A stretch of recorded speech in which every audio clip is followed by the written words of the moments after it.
بسم اللہ الرحمن الرحیم. Review of religion. اس سال خدا تعالیٰ کے وجود پہ جو سمٹ منعقد کر رہے ہیں انہوں نے مجھے بھی کہا کہ اس بارے میں کہ میں بھی کچھ ان سے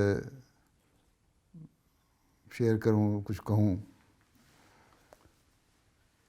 اس وقت میں دعاؤں کی قبولیت کے بارے میں چند واقعات پیش کر دیتا ہوں، لیکن اس سے پہلے میں حضرت مسیح موعود علیہ الصلوۃ والسلام نے جو دعا کے متعلق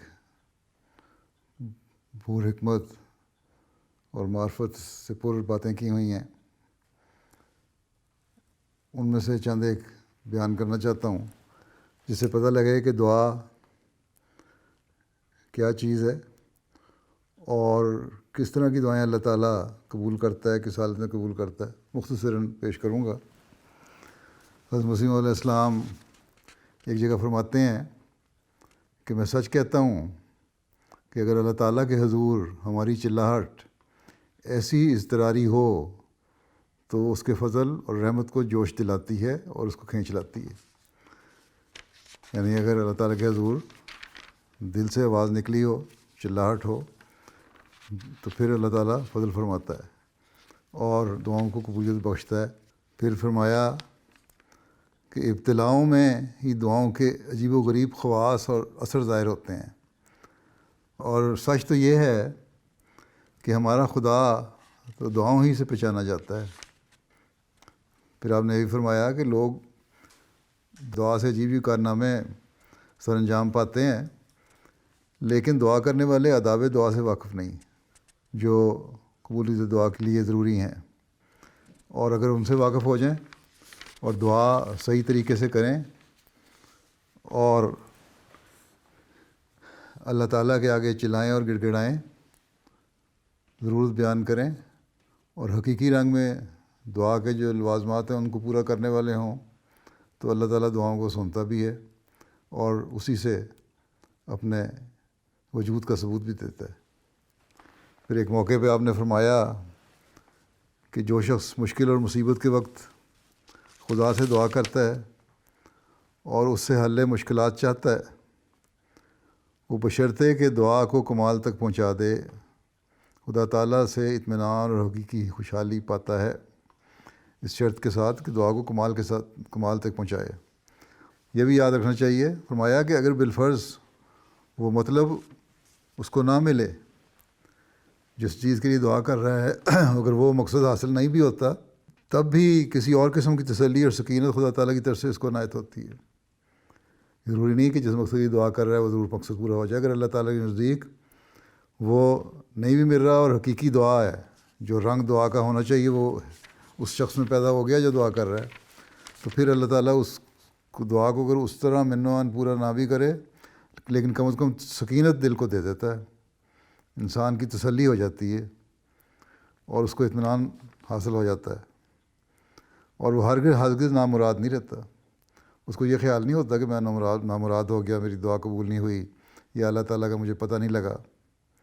اور فرمایا کہ ہرگز نامراد نہیں رہتا، اور علاوہ کامیابی کے ایمانی قوت اس کی ترقی پکڑتی ہے، ایمان میں بھی ترقی کرتا ہے اور یقین بڑھتا ہے. لیکن جو نہیں کرتے دعا ان کے بارے میں فرمایا کہ جو شخص دعا کے ساتھ خدا تعالیٰ کی طرف منہ نہیں کرتا وہ ہمیشہ اندھا رہتا ہے اور اندھا مرتا ہے.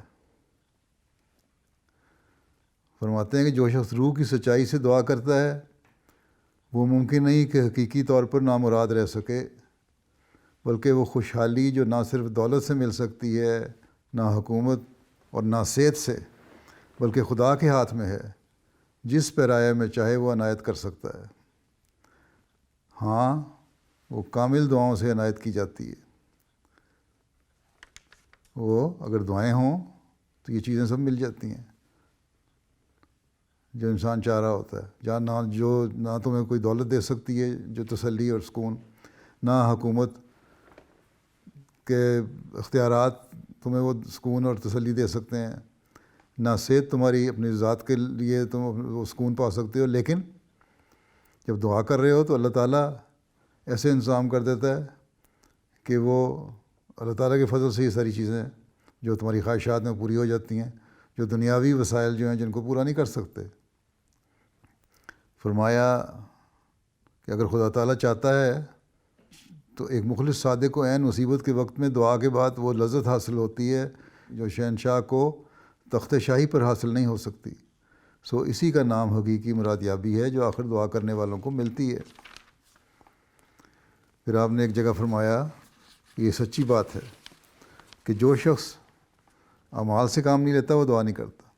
اب صرف یہ کہنا کہ دعا کر لی میں نے اور جو اسباب ہیں ان کو استعمال نہیں کیا، اپنے عملوں کو ٹھیک نہیں کیا، ان کو خدا تعالیٰ کی رضا کے مطابق نہیں ڈالا، تو پھر وہ شخص جو ہے نا اس کے متعلق یہ نہیں کر سکتے کہ وہ دعا کرتا ہے۔ اعمال کی بہتری بھی ضروری ہے، اسباب کا استعمال بھی ضروری ہے، پھر دعا کرو اور اللہ تعالیٰ پھر قبول بھی کرتا ہے۔ جہاں جہاں وسائل ہیں، جہاں بالکل ہاتھ پیر بن جاتے ہیں اور انسان مجبور ہو جاتا ہے، وہاں کوئی اسباب استعمال نہیں ہو سکتے، لیکن اللہ تعالیٰ انسان کی نیت کو جانتا ہے، یہ دیکھ لیتا ہے کہ انسان مخلص ہے، اس کے عمل نیک ہیں اور یہ خالص ہو کے میری طرف آیا ہے، تو تب بھی اللہ تعالیٰ دعا قبول کر لیتا ہے۔ فرمایا کہ اگر تم اعمال کے تمہارے اچھے نہیں ہیں اور پھر تم دعا کرتے ہو تو پھر تم خدا تعالیٰ کی آزمائش کر رہے ہوتے ہو، اور یہ نہیں ہو سکتا، اللہ تعالیٰ کی آزمائش نہ کرو۔ اس لیے فرمایا کہ دعا کرنے سے پہلے اپنے تمام طاقتوں کو خرچ کرنا ضروری ہے، اور یہی معنی دعا کے ہیں۔ پہلے لازم ہے کہ انسان اپنے اعتقاد و اعمال پر نظر کرے، یہ دیکھنا چاہیے کہ ہمارے اعمال کیا ہیں، ہمارا اعتقاد کیا ہے، اللہ تعالیٰ پر ہمیں پورا بھروسہ ہے اور یقین رکھتے ہیں اور یہ سمجھتے ہیں کہ اللہ تعالیٰ کے علاوہ کوئی نہیں جو ہماری ضرورتوں کو پورا کرے۔ اب ان باتوں کے ساتھ میں چند واقعات جیسا کہ میں نے کہا تھا پیش کرتا ہوں۔ آوری کوسٹ کا ہمارے مولم نے لکھا ایک واقعہ، ایک مخلص احمدی ہیں وہاں عبداللہ صاحب، ان کے بارے میں لکھا تھا کہ میرے بھائی کو اس طرح پولیس پکڑ کے لے گئی ہے اور عدالت نے اس کو نشہ بیچنے کے جرم میں 20 سال قید کی سزا سنا دی۔ کہتے ہیں میں بڑا پریشان تھا کہ میرے بھائی کو اس طرح پولیس پکڑ کے لے گئی ہے، چنانچہ مجرم نہیں ہے۔ کہتے ہیں اس پریشانی کی حالت میں انہوں نے مجھے یہاں خط لکھا لندن میں، کہتے ہیں خلیفۃ المسیح کو میں نے خط لکھا دعا کے لیے اور خود بھی اپنے بھائی کی رہائی کے لیے دعا شروع کر دی۔ کہتے کوئی، لیکن اس کے باوجود کوئی صورت نظر نہیں آ رہی تھی رہائی کی۔ کہتے ہیں ایک دن خواب میں نے دیکھا، مجھے لکھ رہے ہیں وہ، کہ خلیفۃ المسیح کو دیکھا، آپ کو دیکھا کہ اور آپ نے فرمایا کہ پریشان نہ ہو اور صبر کرو، تمہارا بھائی جلدی رہا ہو جائے گا۔ کہ صبح جب میں اٹھا تو مجھے بڑی تسلی تھی اور یقین تھا کہ انشاءاللہ تعالیٰ اللہ کو معجزہ دکھائے گا اور میرا بھائی رہا ہو کے آ جائے گا۔ لیکن بھائی نے کیا رہا ہونا تھا، الٹا کچھ دن کے بعد ان کی والدہ کی طبیعت خراب ہو گئی، ان کو شہر کے بڑے ہسپتال میں لے جانا پڑا اور وہاں انہوں نے داخل کر لیا۔ کہتے میں بڑا پریشان کہ پہلے ایک مصیبت تھی، اب دوسری مشکل بھی آ گئی، والدہ بیمار ہو گئی ہیں، بڑی کرب کی حالت تھی، بڑی بے بسی کی حالت تھی، بہت پریشان تھا کہ مسائل بڑھتے جا رہے ہیں۔ پھر میں نے دعا کی تو کہتے ہیں رات کو سویا تو پھر اس نے مجھے دیکھا خواب میں، اور میں نے انہوں نے کہا کہ اٹھو اور جا کے دروازہ کھولو۔ کہتے ہیں بیدار ہو گیا، ایک دم میں جاگا، آنکھ کھلی میری، دیکھا تو دروازے پہ کوئی نوک کر رہا تھا۔ کہ جا کے میں نے دروازہ کھولا تو کہتے ہیں وہاں میرا بڑا بھائی موجود تھا، اس نے کہا کہ پولیس نے مجھے آج رہا کر دی ہے، اور کہتے ہیں یہ تب اللہ تعالیٰ نے فضل سے دعاؤں کی برکت کا معجزہ ہے اور خلیفۃ الگ سے تعلق کا معجزہ ہے۔ اب بینین کا ایک واقعہ ہے، 3-4 ملکوں کا بیچ میں فاصلہ ہے، وسائل اور رابطے کوئی نہیں ہے آپس کے اس طرح لوگوں کے وہاں اس طرح،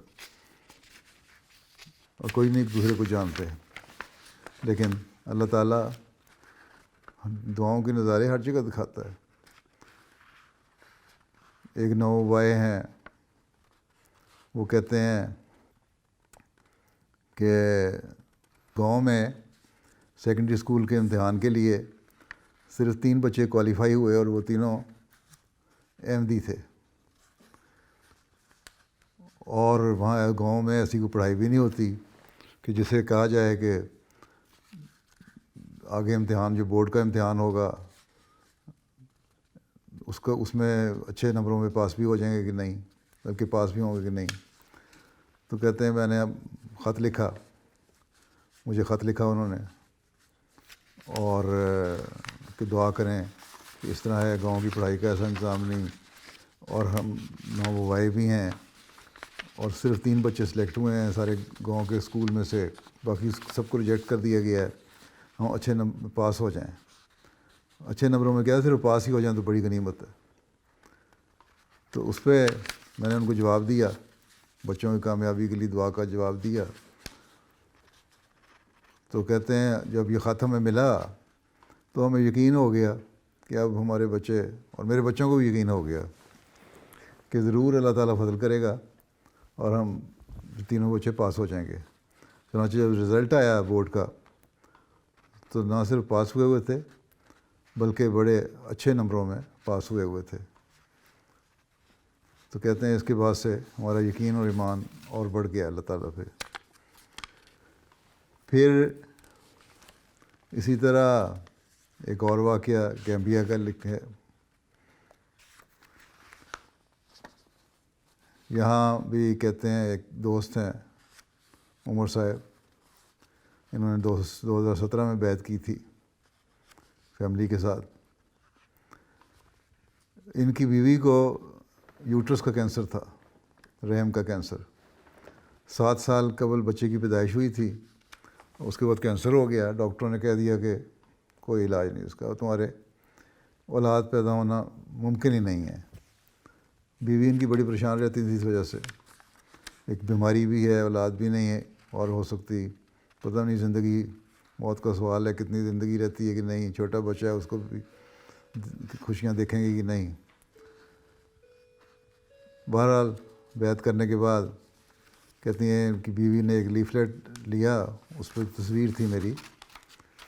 کہتی ہیں وہ تصویر دیکھ کے پتہ نہیں مجھے دل میں خیال پیدا ہوا، سکون پیدا ہوا. تو میں دعا بھی کرتی رہی اور اللہ تعالیٰ سے مزید تسکین کی دعا مانگتی رہی. پھر انہوں نے خط لکھا مجھے اور اپنی بیماری اور اولاد کی خواہش کا بھی ذکر کیا دعا کی درخواست کے ساتھ. اللہ کا فضل ایسا ہوا کہ کچھ دیر کے بعد وہ حاملہ ہو گئیں. اور جب ڈاکٹروں اور نرسوں نے چیک کیا تو حیران تھے کہ وہ کہہ رہے تھے کہ ہم نے تو جواب دے دیا تھا اور یہ ممکن نہیں، میڈیکلی ممکن نہیں تھا کہ اب اس عورت کے بچہ پیدا ہو. پھر جب انہوں نے دوبارہ کینسر کا ٹیسٹ کیا پریگنینسی ٹیسٹ کے بعد تو وہاں دیکھا تو وہ بھی نیگیٹو آیا بالکل. اس پر ڈاکٹر بڑے حیران تھے. ڈاکٹر نے اس نوابائے سے پوچھا، خاتون سے، تم نے کون سی دوائی استعمال کی ہے کہ جس سے یہ کینسر بھی ختم ہو گیا اور تمہاری یہ مشکل اس طرح کی تکلیف دور ہوگی جس پر میڈیکلی تو ہمیں یقین تھا کہ نہیں ہو سکتی. کہنے لگی میں نے کوئی دوا نہیں استعمال کی، میں نے تو خلیفہ وقت کو دعا کے لیے لکھا تھا اور خود بھی دعا کر رہی تھی، اور یہ دعا کی برکتیں ہیں اور یہی میرا علاج ہے جس نے اللہ تعالیٰ نے اس کی وجہ سے فضل فرمایا ہے. ایک اور ہیں کبابیر کی خاتون، کہتی ہیں 6 دفعہ میرے حمل ضائع ہوا اور ڈاکٹروں نے میری حالت کو غیر معمولی قرار دے دیا، بچے کی کوئی امید نظر نہیں آ رہی تھی. اس دوران میں ان کے خاوند یہاں آئے لندن، یہاں میرے سے ملاقات ہوئی ان کی. انہوں نے ساری حالت بتائی، دعا کی درخواست کی. اس میں میں نے انہیں کہا کہ اللہ تعالیٰ فضل فرمائے گا آپ کے، انشاء اللہ تعالیٰ حمل ٹھہر جائے گا، بچہ بھی پیدا ہو جائے گا. چنانچہ اس کے کچھ عرصے بعد حمل ٹھہر گیا، اور ایک بچی اللہ تعالیٰ نے ان کو عطا کی. اور پھر یہیں اللہ تعالیٰ کے فضل ختم نہیں ہوئے، بلکہ بیٹی کے بعد اللہ تعالیٰ نے ایک بیٹے سے بھی نوازا ان کو.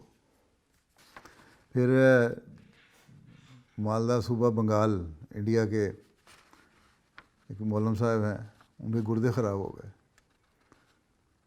2005 کی بات ہے یہ، اور ڈاکٹروں نے علاج کرنے کی کوشش کی، کوئی صورت نہیں پیدا ہو رہی تھی.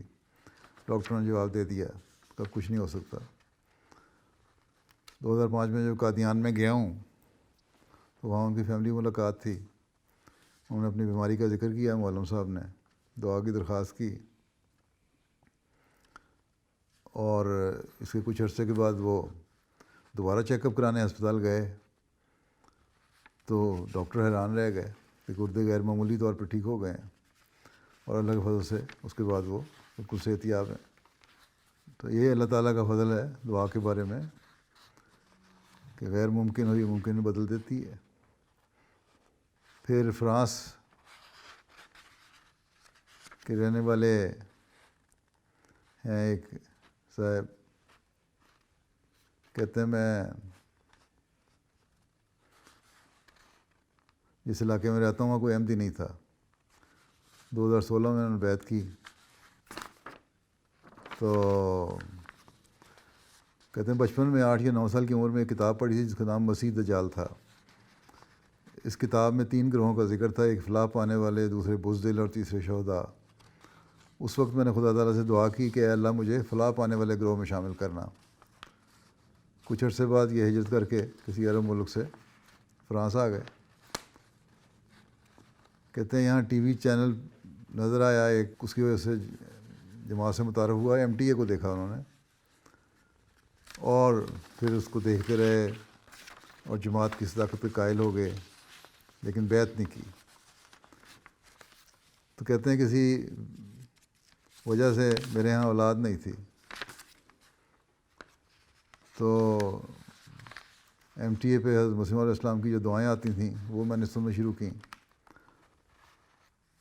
اور ساتھ پڑھتا بھی تھا، دعا بھی کرتا تھا اپنے لیے. تو ان دعاؤں کی برکت سے خدا تعالیٰ نے کچھ ہی عرصے بعد مجھے اولاد سے نوازا. حالانکہ اس سے قبل ڈاکٹر کہہ چکے تھے کہ میرے ہاں کوئی اولاد نہیں ہو سکتی. یہ بھی کہتے ہیں میرے لیے تو حضرت مسیح علیہ السلام کی صداقت کا ایک نشان اللہ تعالیٰ نے مجھے دکھایا اس طرح دعا قبول کر کے. پھر یہ بھی کہتے ہیں کہ ایک خادم تھے، کام کے نام ملنے کی وجہ سے بڑے پریشان تھے، اور ایک دن بہت پریشانی کی حالت میں آئے اور بہت رونے لگ گئے. اور رونا اس بات پہ تھا کہ میں چندہ نہیں ادا کر سکتا. خیر ان کو کہتے ہیں میں نے وہ لوگ نے ان کو کہا کہ آپ خلیفۃ المسیح کو باقاعدگی سے خط لکھا کریں، دعا کے لیے کہیں. تو کچھ عرصے کے بعد یہ آئے، اور کہاں تو یہ حالت تھی کہ چندہ نہیں ادا کر سکتے تھے، کہاں آتے ہی کہنے لگے کہ مجھے وصیت فارم دے، میں نے وصیت کرنی ہے. میں نے کہا تم وصیت کس طرح کرو گے، تمہاری تو آمد کوئی نہیں. انہوں نے کہا نہیں، اب اللہ کی نے دعاؤں کو قبول کیا ہے اور مجھے مستقل ایک نوکری 40,000 فرانکس شیشے کی مل گئی ہے، اور اس پر میں وصیت کروں گا. اور یہ دعاؤں کی قبولیت کرنے اللہ تعالیٰ نے فضل فرمایا، کہ دعاؤں کو قبول کرتے ہوئے اللہ تعالیٰ نے فضل فرمایا، اس لیے ضروری ہے میرے لیے کہ وصیت کروں. اور بڑی باقاعدگی سے، بڑے اخلاص سے باقاعدہ چندہ دینے والے ہیں، ایمان اور یقین میں بڑھ رہے ہیں. اللہ تعالیٰ پر ان کو پہلے سے بڑھ کر ایمان ہو گیا. پھر ایک کانگو کنشاسا کے آدمی ہیں، وہاں کے مبلغ نے لکھا کہ ہم نے وہاں پروگرام کے تحت قیدیوں میں کھانا تقسیم کیا، قیدیوں کو اسلام کی تعلیمات کے بارے میں بتایا. کہتے ہیں ایک چند دن کے بعد اس پروگرام کے ایک دوست مشن ہاؤس میں آئے اور کہنے لگے میں بیعت کرنا چاہتا ہوں. جب ان سے پوچھا گیا کیوں بیعت کیوں کرنا چاہتے ہیں, کیا ہوا ہے, کہاں سے آئے ہیں آپ, کیا تعارف ہے, تو کہنے لگے کہ جس جیل میں آپ آئے تھے میں بھی اس جیل میں قید تھا, میں بے قصور تھا اور بے قصور جیل میں ڈالا گیا تھا. جرم میرے ایک ساتھی نے کیا تھا اور وہ دوڑ گیا اور مجھے انہوں نے پکڑ کے جیل میں ڈال دیا. جب جیل میں کہتے ہیں جب آپ لوگ آئے اور پروگرام کے بعد آپ نے دعا کرائی, دعا کے بارے میں بتایا بھی حکمت, اور پھر دعا بھی کرائی, کہتے ہیں میں بھی شامل تھا. تو میں نے وہاں دعا کی کہ اے اللہ اگر دعائیں سنتا ہے تو, اور اگر یہ لوگ سچے ہیں تو میری مدد کر اور مجھے یہاں سے رہائی دلوا دے, مجھے پتہ ہے کہ میں بے قصور ہوں. تو کہتے ہیں میں نے دل میں سوچا ہوا تھا کہ اگر یہ جماعت سچی ہے تو اللہ تعالیٰ میری دعا قبول کر لے گا. یہ دل میں گڑ گئی میرے بات اس دعا کرتے کرتے کہ اگر جماعت سچی ہے تو میری دعا بھی آج قبول ہو جائے گی اور اللہ تعالیٰ غیب سے رہائی کے سامان بھی پیدا کر دے گا. کہتے ہیں چنانچہ ایسا ہی ہو گیا. وہ میرا ساتھی جو جرم کر کے فرار ہو گیا تھا وہ اچانک خود بخود نہ صرف واپس آ گیا بلکہ جیل میں آ کے سب کے سامنے میری بے گناہی کا اعلان کر دیا اور خود کو گرفتاری کے لیے پیش کر دیا. انہوں نے کہا یہ گناہ گار نہیں, میں اصل مجرم ہوں. اس وجہ سے میں آج رہا ہو کے سیدھا مشن ہاؤس آ گیا ہوں. اور جماعت کا جب اس سے مزید تعارف کروایا گیا تو کہنے لگا میرے لیے اللہ تعالیٰ نے خود اس جماعت کی سچائی کا ثبوت دے دیا ہے اور اپنے وجود کا بھی ثبوت دے دیا ہے, دعاؤں کی قبولیت کا بھی ثبوت دے دیا ہے, اور اسی وقت بیعت کر کے جماعت میں شامل ہو گیا. تو حضرت مسیح علیہ السلام نے ایک جگہ ایک فرمایا ہے قدرت سے اپنی ذات کا دیتا ہے حق ثبوت, اس بے نشاں کی چہرہ نمائی یہی تو ہے. اس طرح اللہ تعالیٰ اپنے نشانات دکھاتا ہے اور یہ سینکڑوں ہزاروں واقعات ہیں, ہر سال آتے ہیں. ان میں سے چند ایک میں نے بیان کیے. اللہ تعالیٰ ہم سب کو ایمان اور ایقان میں بھی مضبوط کرے اور دعائیں کرنے کی بھی توفیق عطا فرمائے. اللہ تعالیٰ ہماری دعاؤں کو قبول بھی فرمائے, اور اللہ تعالیٰ یہ سمٹ جس نیت سے منعقد کیا جا رہا ہے اس کو اللہ تعالیٰ ببرکت فرمائے اور لوگوں کے لیے ازدیاد ایمان کا باعث بنے. السلام علیکم ورحمۃ اللہ وبرکاتہ.